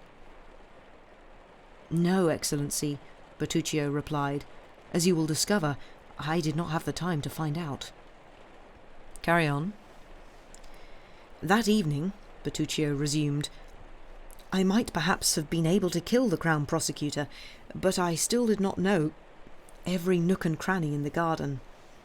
I was afraid that if I did not kill him stone dead, and if someone ran up to answer to his cries, I might not be able to escape. I put the deed off until the next meeting, and, so that no detail would escape me, took a little room overlooking the street that ran beside the wall of the garden. 3 days later, at around 7 o'clock in the evening, I saw a servant riding out of the house and galloping along the pathway leading to the Sèvres road. I assumed he was going to Versailles, and correctly so. 3 hours later, the man returned, covered in dust. His message had been delivered. 10 minutes later, another man, this time on foot and wrapped in a cloak, opened the door to the garden, which shut behind him. I quickly went down. Though I had not seen Villefort's face, I recognized him by the beating of my heart. I crossed the street and went up to a milestone at one corner of the wall, on which I had stood in order to look into the garden for the first time. This time I was not satisfied merely to look. I drew my knife out of my pocket, made sure that the point was sharp, and leapt over the wall. My first thought was to run across to the gate. He had left the key, taking the simple precaution of turning it twice in the lock, so nothing impeded my flight in that direction. I began to study the place. The garden formed a long rectangle with a lawn of fine English grass running down the middle, at the corners of which were clumps of trees, bushy and mingled with autumn flowers. To go from the house to the little gate, or from the little gate to the house, according to whether he was coming in or going out, Monsieur de Villefort was obliged to pass beside one of these clumps of trees. It was towards the end of September. There was a strong wind blowing, and a few pale shafts of moonlight, repeatedly hidden by large clouds racing across the sky, lit the sandy pathways leading to the house, but were too feeble to penetrate the tufts of foliage among the trees, where a man could hide with no fear of discovery. I concealed myself in the nearest of those that Villefort had to pass. No sooner had I taken up my position than I thought I heard, between the gusts of wind that bent the trees across my face, some kind of groaning. But as you know, Monsieur le Comte, or rather, you surely don't know, the person who is poised to commit a murder always thinks he can hear muffled cries in the air. 2 hours passed, and several times during them I thought I heard these same groans. Midnight struck. The last lugubrious, echoing note was still sounding when I saw a light in the windows looking out from the back stairway which we have just come down. The door opened, and the man with the cloak reappeared. This was the fatal moment, but I had so long prepared myself for it that I shrank at nothing. I took out my dagger, opened it, and waited. The man in the cloak came directly towards me, but as he approached across the opened ground, I thought that I could discern a weapon in his right hand.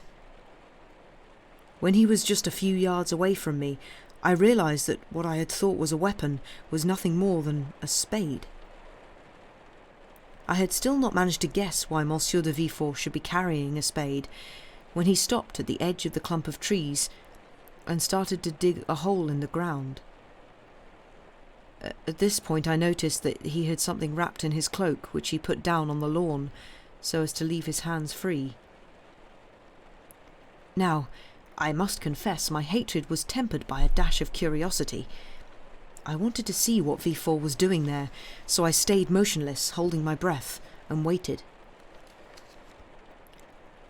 Then something occurred to me which was confirmed by the Crown Prosecutor taking a little box out of his cloak, about 2 feet long and 6 or 8 inches wide.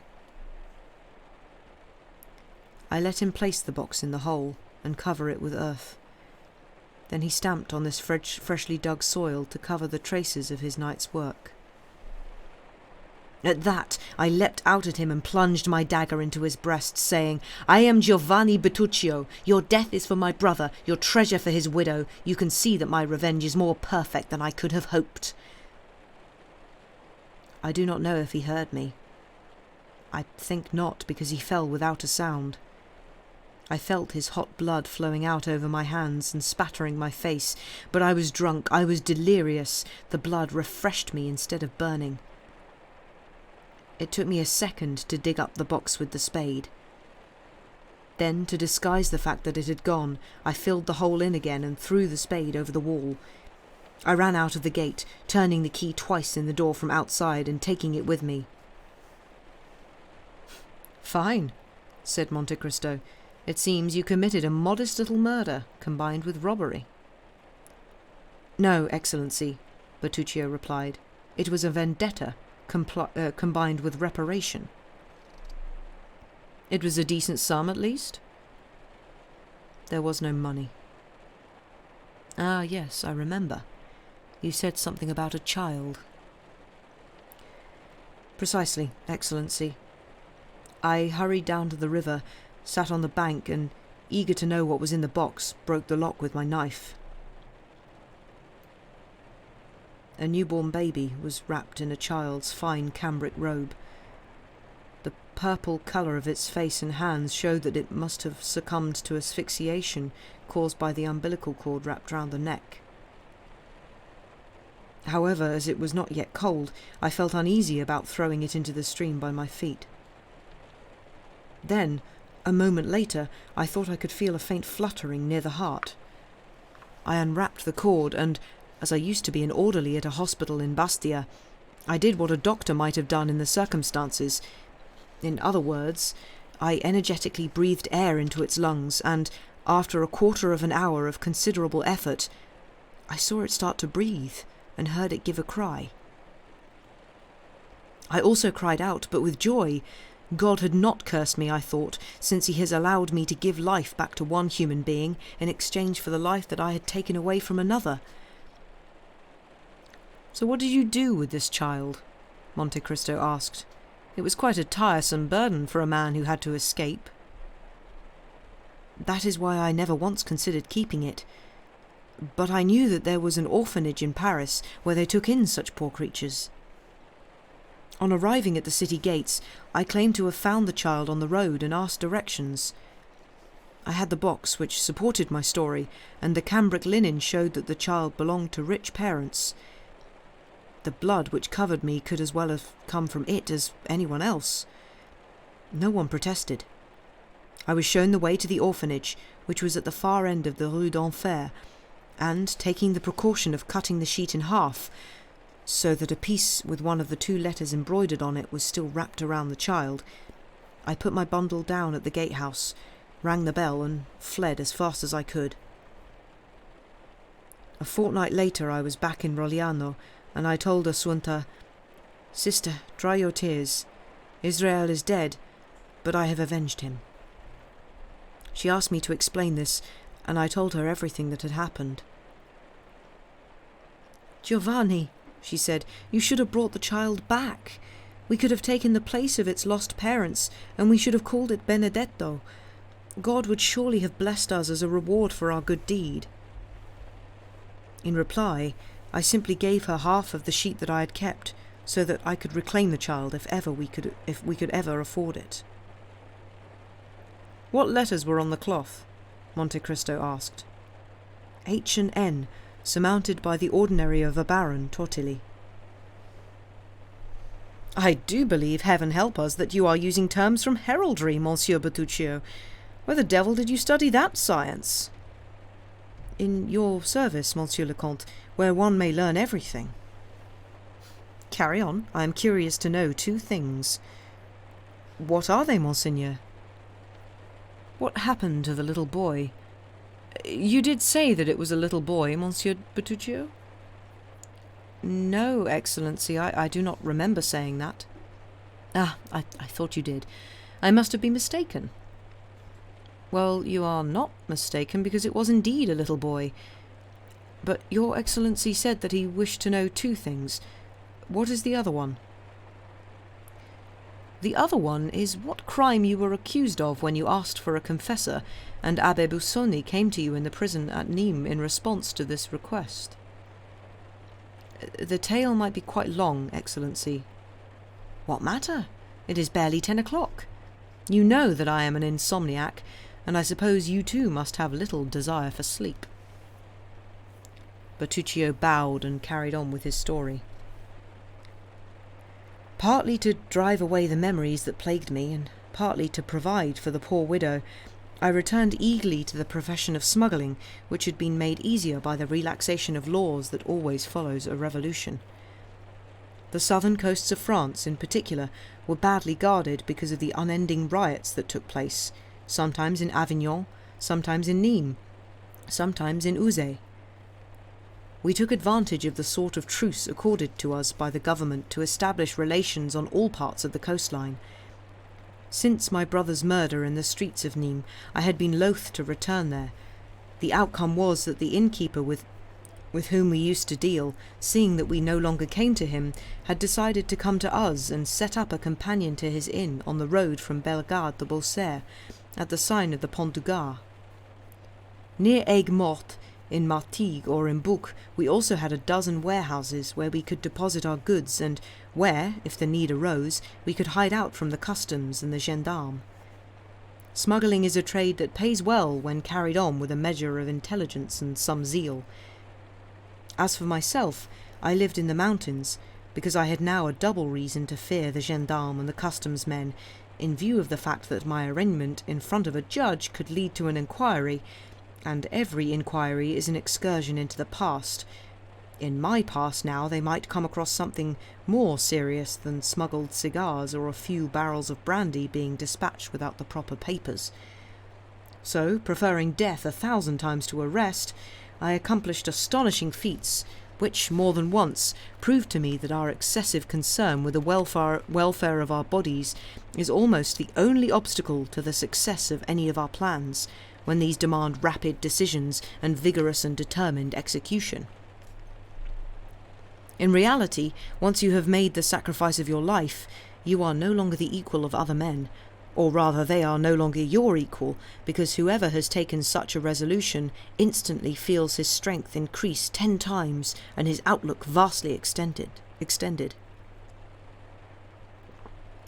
Philosophy too, Monsieur Bertuccio, the Count interrupted.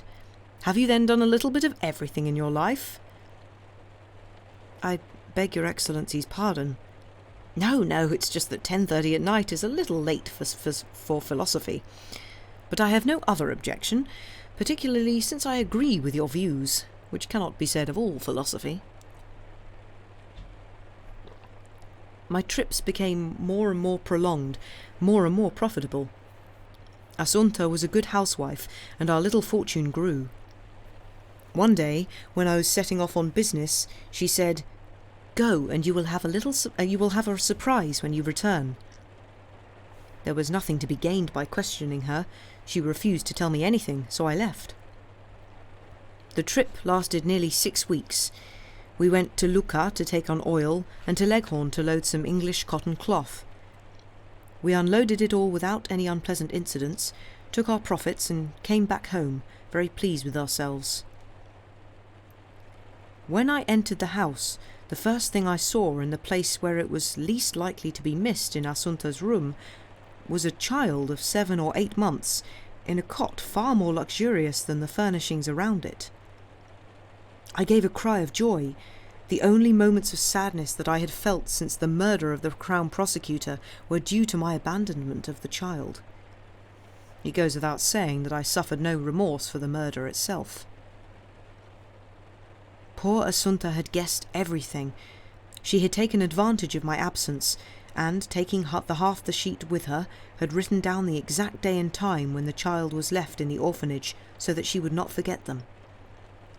Then she set off for Paris, and went herself to reclaim him. No obstacle was put in her way, and the child was entrusted to her. Oh, Monsieur le Comte, I have to admit that when I saw the poor little creature in his cot, my heart filled and tears poured from my eyes. "Assunta," I cried, "you are without doubt a worthy woman, and Providence will bless you." "Now that," said the Count, "is less true than your philosophy. But then it's only faith after all." "Alas, Excellency, how right you are," Bertuccio continued. "It was the child himself that God appointed to punish me. Never did a more perverse character become evident earlier in life, yet no one can say that he was badly brought up, because my sister-in-law treated him like the son of a prince. He was a handsome boy, with light blue eyes, like the colour in Chinese porcelain that harmonises so well with the milky whiteness of the background.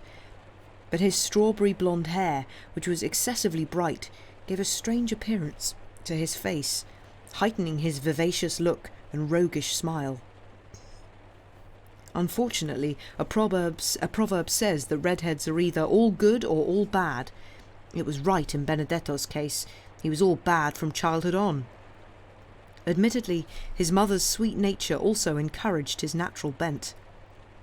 My poor sister-in-law would travel 4 or 5 leagues to the town market to buy the earliest fruit and the finest sweetmeats, while the child disdained Parma oranges or Genoese preserves, preferring the chestnuts that he could steal from the neighbours by climbing over the hedge, or the apples that were drying out in their loft, when he had all the chestnuts and apples he wanted in our own orchard.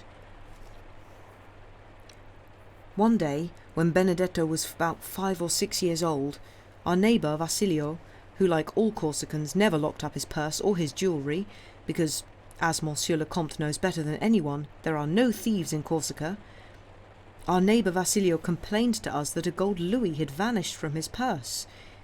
We thought he had miscalculated, but he insisted that he was sure of what he said. That day Benedetto had left the house early in the morning, and we were very worried by the time he returned in the evening, leading a monkey, which he said he had found chained to the trunk of a tree. For the past month the wicked child, who could not think what to do with himself, had longed for a monkey. No doubt this unfortunate whim was inspired in him by a travelling showman who had passed through Rogliano with several of these animals, whose antics had delighted the boy. "There are no monkeys to be found in these woods," I said, "especially not chained ones. Tell me truly how you came by it." Benedetto persisted in his lie, supporting it with details that said more for his imagination than for his love of the truth. I became annoyed, and he started to laugh. I threatened him, and he stepped back. "You can't hit me," he said. "You have no right. You are not my father." We had no idea who had revealed the secret to him, despite our efforts to conceal it. However it may be, this reply, which was entirely characteristic of the child, filled me with something close to fear, and my raised hand fell without touching the guilty boy.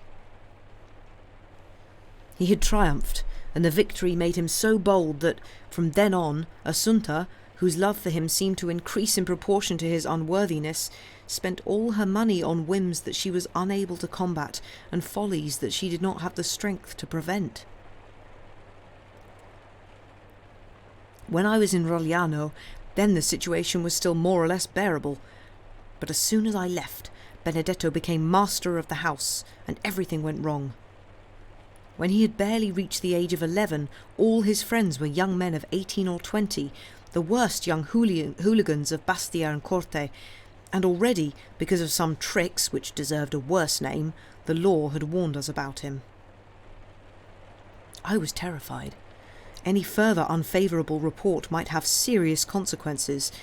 I had shortly to go away from Corsica on an important expedition. I thought carefully, and hoping to ward off disaster, I decided to take Benedetto with me. I hoped that the rough and active life of a smuggler and the harsh discipline on board ship would rescue a character on the point of being corrupted, provided it had not already gone too far.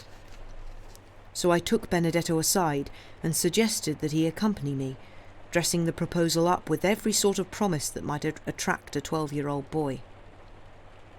He let me continue right to the end, and when I had finished, burst out laughing.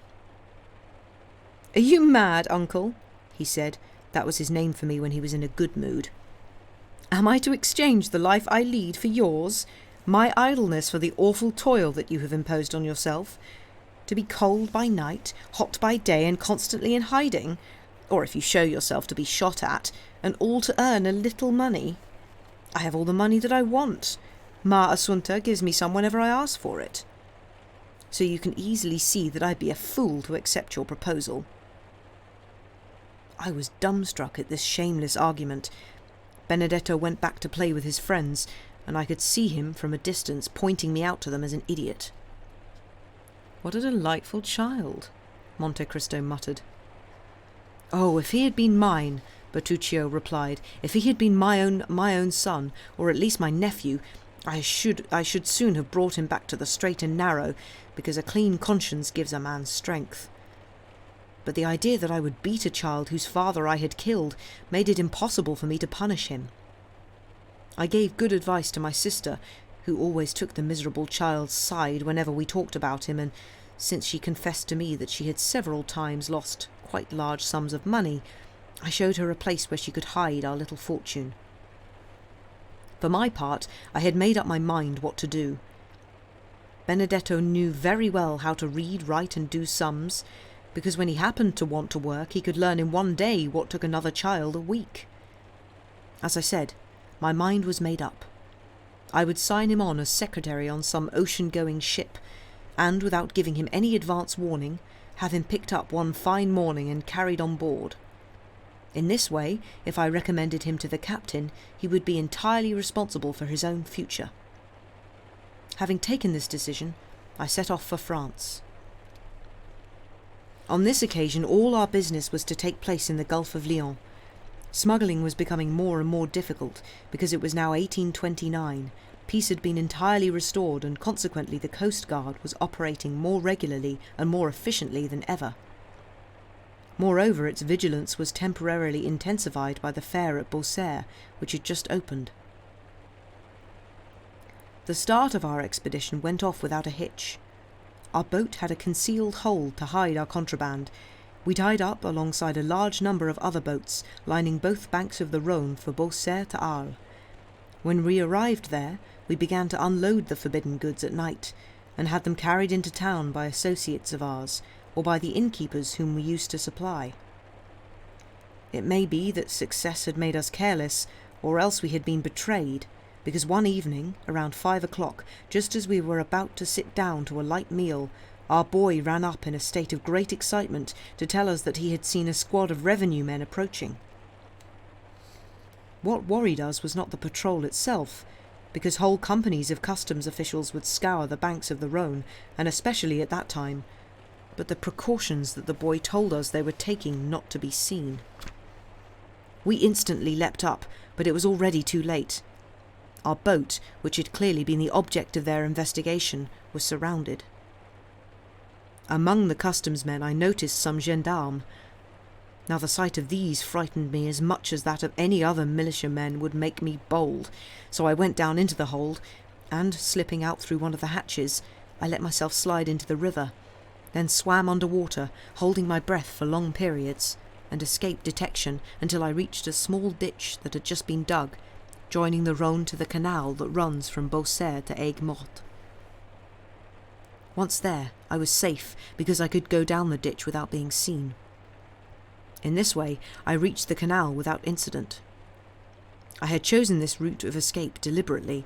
I think I told your Excellency about an innkeeper in Nîmes who had set up a little hostelry on the Beaucaire to Bellegarde road. Yes, you did, said Monte Cristo. I remember it perfectly. If I am not mistaken, this worthy man was your associate. Yes, Bertuccio replied, but 7 or 8 years before, he had relinquished his business to a tailor from Marseille who had gone bankrupt in his own trade and wished to try his luck at another. It goes without saying that the little arrangement we had with the first owner was continued with the second, so this was the man from whom I intended to ask for shelter.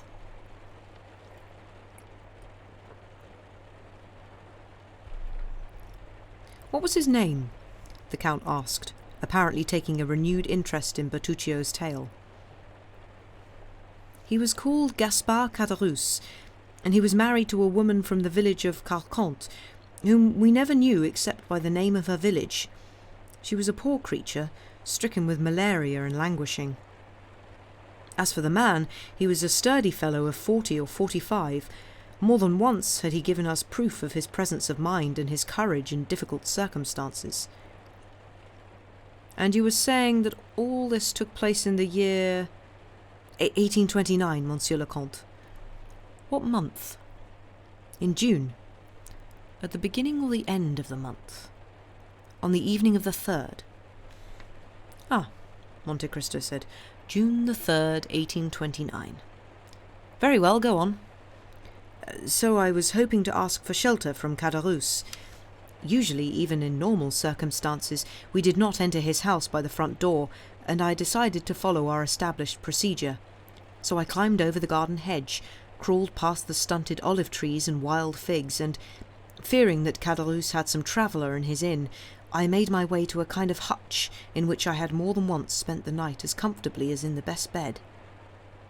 This hutch or cupboard was only separated from the main parlour on the ground floor of the inn by a wooden wall in which holes had been drilled for us, so that we could wait there until the time was ripe for us to reveal our presence. If Caderousse was alone, I intended to announce my arrival to him, finish at this table the meal that had been interrupted by the arrival of the customs men, and take advantage of the coming storm to return to the banks of the Rhône and find out what had become of the ship and those on board. So I slipped into the hutch, and it was well that I did so, because at that moment Caderousse was returning home with a stranger. I kept quiet and waited, not because I wanted to discover my host's secrets, but because I had no alternative. In any case, the situation had already risen a dozen times before. The man with Caderousse was obviously not a native of the south of France. He was one of those fairground tradesmen who come to sell jewellery at the fair in Beaucaire, and who, for the month that it lasts, attracting merchants and buyers from all over Europe, sometimes do 100 or 150,000 francs worth of business. Caderousse hurried in, leading the way. Then, when he saw the downstairs room empty as usual and watched over only by his dog, he called his wife. "Hey, Lacontes," he said, "the good priest didn't deceive us. The diamond was real." There was a shout of joy, and almost at once the staircase began to creak under footsteps made heavier by weakness and ill health. "What did you say?" the woman asked, paler than death. "I said that the diamond was real, and this gentleman, one of the leading jewellers in Paris, is prepared to give us 50,000 francs for it. However, to ensure that the diamond is truly ours, he wants you to tell him, as I did, the miraculous way in which the diamond came into our hands. Meanwhile, Monsieur, please be seated, and as the weather is close, I shall go and find you something to refresh yourself." The jeweller looked carefully around the interior of the inn, examining the obvious poverty of this couple who were about to sell him a diamond that might have belonged to a prince. "Tell me about it, madame," he said, no doubt wanting to take advantage of the husband's absence to ensure that the two accounts coincided, and avoid Caderousse prompting her in any way. "Well, you wouldn't believe it," the woman gushed. "It was a blessing from on high, when we least expected one. To start with, I must tell you, my dear sir, that in 1814 or 1815 my husband was friendly with a sailor called Edmond Dantès. This poor lad, whom Caderousse had entirely forgotten, did not forget him, and on his deathbed left him the diamond that you have just seen." "But how did he come into possession of the diamond?" the jeweller asked. "Did he have it before going to prison?" "No, monsieur," the woman replied, "but it appears that while in prison he became acquainted with a very rich Englishman, and when his cellmate fell ill, Dantès took the same care of him as if he had been his brother. So the Englishman, on his release, left his diamond to poor Dantès, who was less fortunate than he was, and who died in prison, bequeathing it in turn to us as he died, and entrusting it to the good priest who came to give it to us this morning." "The accounts agree," the jeweller muttered, "and when all's said and done, the story may be true, however implausible it may seem. Now all that remains is to agree about the price." "What do you mean, agree?" said Caderousse. "I thought you had accepted the price I asked." "You mean I offered you 40,000 francs?" said the jeweller. 40,000? exclaimed Lacontes. "We certainly can't let it go at that price. The abbé told us it was worth 50,000, even without the setting." "What was this abbé's name?" the tireless questioner asked. "Abbé Busoni," she replied. "A foreigner, then?" "An Italian from near Mantua, I think." "Show me the diamond," the jeweller said. "I'd like to examine it again. One often estimates a jewel wrongly at first sight." Caderousse got a little bag of black shagreen out of his pocket, opened it and passed it to the jeweller. At the sight of the diamond, which was as fat as a small walnut, I remember it as well as if I could still see it, Lacontes' eyes shone with greed. "And what did you think of all that, eavesdropper?" Monte Cristo asked. "Did you believe the fine tale?" "Yes, Excellency. I did not consider Caderousse a wicked man. I felt he was incapable of committing a crime, or even pilfering." "That does more honour to your heart than to your experience, Monsieur Bertuccio. Did you know the Edmond Dantès they mentioned?" "No, Excellency.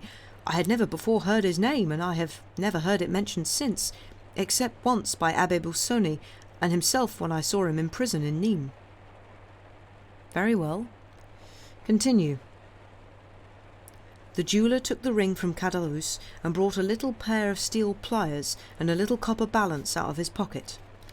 Then, removing the stone from the gold clamps that held it in the ring, he lifted the diamond from the bezel and weighed it with the utmost care in the scale. "I can go to 45,000 francs, he said, "but not a sou more. In any case, since that was the value of the diamond, that is all the money I have brought with me." "Oh, don't worry about that," said Caderousse. I'll come back to Beaucaire with you to fetch the other 5,000 francs. "No," the jeweller said, returning the ring and the diamond to Caderousse. "No, it's not worth more, and I'm sorry to have offered that much, since there is a defect in the stone which I did not notice at first. However, it's too bad. I've given my word. I said 45,000, and I won't unsay it." "Well, do at least put the diamond back in the ring," said Lacontes sourly. "That's fair," said the jeweller, replacing the stone in its setting. Very well, Caderousse said, putting back the bag in his pocket. "We'll sell it to someone else." "Do," the jeweller said, "though he may not be as easy as I am. Someone else might not be satisfied with the explanation you gave me. It is not normal for a man like you to have a diamond of 50,000 francs. This other person will probably inform the magistrate. Abbé Busoni will have to be found, and it's not easy to find an abbé who gives away diamonds worth 2,000 louis. Then they would start by arresting him. They would send you to prison, and even if you were found innocent and released after 3 or 4 months inside, the ring would have been mislaid in the clerk of the court's office, or else they would give you a piece of glass worth 3 francs instead of a diamond worth 50,000, or at best 55, but which, as you must admit, my good fellow, represents a risk to the buyer." Caderousse and his wife exchanged looks. "No," he said, "we are not rich enough to lose 5,000 francs. "As you wish, friend," said the jeweller, "but as you can see, I have brought the sum in cash." And he took a handful of gold from one pocket and held it, shining before the dazzled eyes of the innkeeper, and a bundle of banknotes from the other.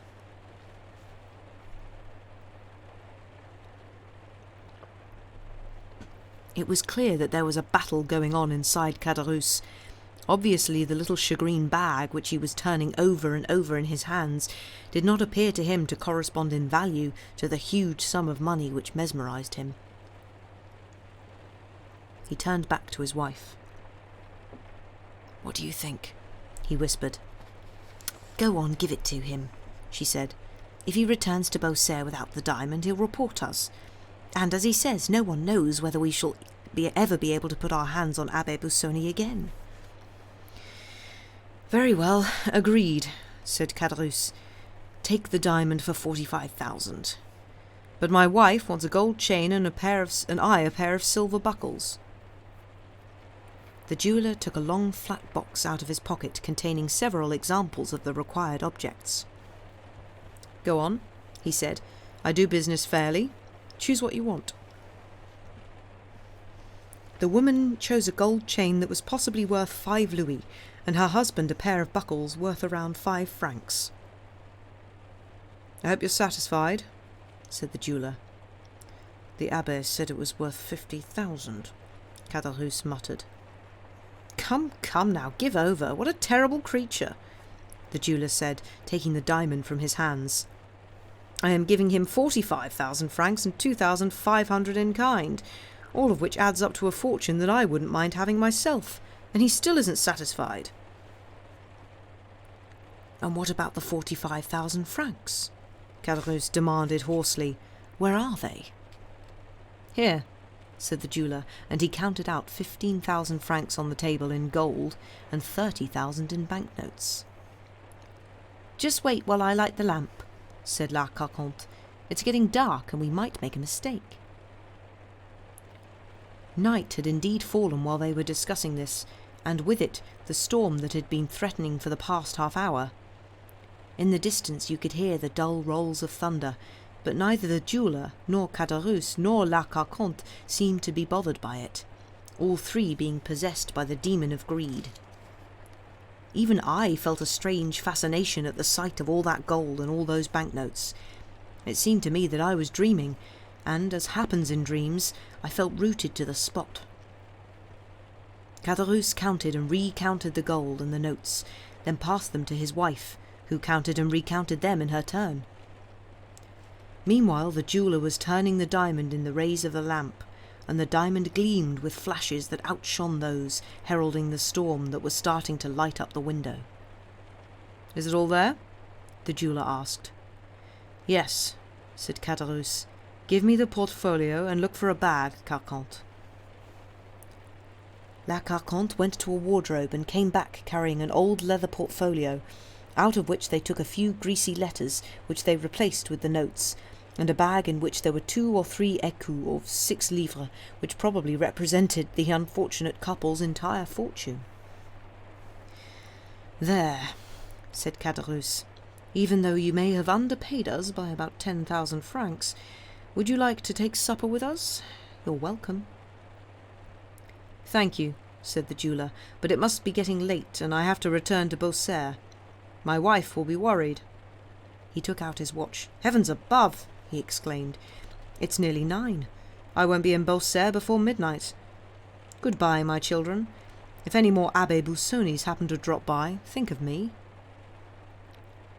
"In a week you will no longer be in Beaucaire," said Caderousse. "The fair ends next week." "No, but that doesn't matter. Write to me in Paris. Monsieur Joanne at the Palais Royal, number 45, Galerie des Pierres. I'll come down here specially if it's worth my while." A peal of thunder sounded, with a bolt of lightning so bright that it almost dimmed the light from the lamp. Oh, said Caderousse. "Are you going out in this weather?" "I'm not afraid of thunder," said the jeweller. "Or thieves?" asked La Carconte. "The road is never quite safe when the fair's in town." "As far as thieves are concerned, here's my answer to them." And he took a pair of little pistols, fully loaded, out of his pocket. "These are dogs that bark and bite at the same time, and I'm keeping them for the first 2 men who want to get their hands on your diamond, Caderousse." Caderousse and his wife exchanged a dark look. They both appeared to have the same frightful idea. "Very well, bon voyage," said Caderousse. "Thank you," the jeweller replied. He took his cane, which he had set down, leaning against an old sideboard, and went out. As soon as he opened the door, there was such a gust of wind that it almost put out the lamp. Oh, he said, "lovely weather, and I have 2 leagues to travel in it." "Don't go," said Caderousse. "You can sleep here." "Yes, stay," said La Carconte in a quivering voice. "We'll take good care of you." "No, I can't. I must sleep in Beaucaire. Farewell." Caderousse walked slowly over to the doorway. "You can't see an inch ahead," said the jeweller, already outside. "Should I go to the right or the left?" "Right," said Caderousse. "You can't miss your way. The road is lined with trees on each side." "Very well, I'm there," said the voice, hardly audible in the distance. "Shut the door," said La Carconte. "I don't like leaving the door open when there's thunder." "Or when there's money in the house, you mean?" said Caderousse, turning the key twice in the lock.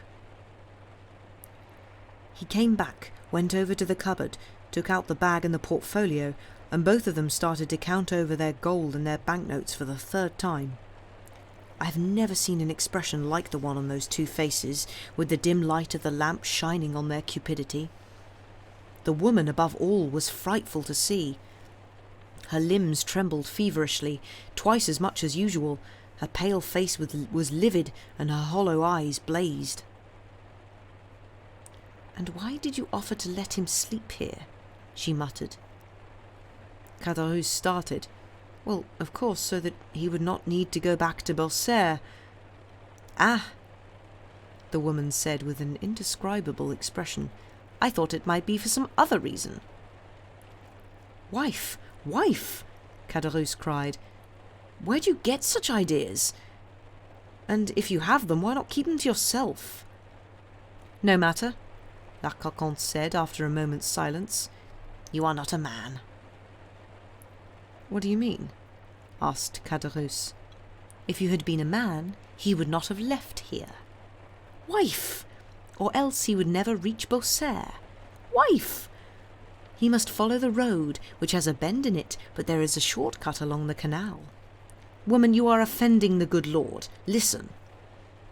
Indeed, as he spoke there was a fearful crash of thunder, while at the same time a bluish shaft of lightning lit up the whole room, and the thunder, fading in the distance, seemed unwilling to go away from the accursed house. "Jésus!" said La Carconte, making the sign of the cross. At the same moment, in the awed silence that habitually follows a loud burst of thunder, they heard a knocking on the door. Both Caderousse and his wife shuddered and looked at one another. "Who goes there?" Caderousse shouted, getting up and pushing the gold and the notes, which had been spread out over the table, into a single pile and covering it with both hands. "It's me," said a voice. "Who are you?" "Who do you think? Johannes, the jeweller." "What were you saying?" La Carconte said, with an awful smile. "That the good Lord was offended. Well, look, the good Lord has sent him back to us." Caderousse slipped back, white and breathless, on his chair, but La Carconte, on the other hand, got up and walked with a determined step over to the door, and then opened it. "Come in, dear Monsieur Johannes," she said. "I'll be darned," the jeweller said, dripping with rain. "It seems that the devil does not want me to go back to Beaucaire this evening.